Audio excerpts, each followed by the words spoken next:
যখন ফেরেশতারা পৃথিবীতে মানুষের গুনহা করতে দেখল, তখন তারা বলল, হে আল্লাহ, এরা কেমন মানুষ, এত নিয়ামত পাওয়ার পরেও নাফরমানি করে? আমরা হলে কখনোই এমন করতাম না। আল্লাহ তাআলা বললেন, যদি তোমাদেরকে নাফস, রাগ এবং কামনা দেওয়া হয়, তবে কি তোমরা নিজেদেরকে রক্ষা করতে পারবে? ফেরেশতারা বলল, না হে আমার রব। আল্লাহ তাআলা বললেন, তাহলে পরীক্ষার জন্য প্রস্তুত হও। দুনিয়ার দুই সবথেকে বড় ইবাদতগুজর ফেরেশতা হারুত এবং মারুতকে বেছে নেওয়া হলো। তাদেরকে মানুষ বানিয়ে বাবেল শহরে পাঠানো হলো। তাদের নাফস, শেহাওয়াত এবং অনুভূতি দেওয়া হলো। শুরুর দিকে তারা ইনসাফ করত, নেক কাজ করত। তারপরে একদিন এক অতীব সুন্দরী নারী তাদের কাছে এলো। এতটাই সুন্দর ছিল যে তারা দুজন তাকিয়ে থেকে গেল।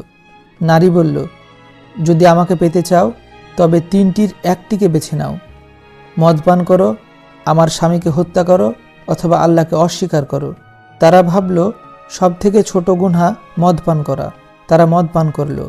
মদ পান করার পর তারা জ্ঞান হারালো।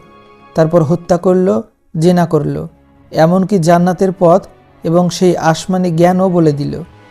নারী সেই জ্ঞান গ্রহণ করল এবং আকাশের দিকে উড়ে গেল। আল্লাহ তাআলা তাকে জোহরা তারায় পরিণত করলেন। হারুত ও মারুতের যখন জ্ঞান ফিরে এলো, তখন তারা ফিরে যাওয়ার পথ ভুলে গেল। আল্লাহ তাআলা বললেন, কিয়ামত পর্যন্ত তোমরা পৃথিবীর এই গভীর কূপে বন্দী থাকবে।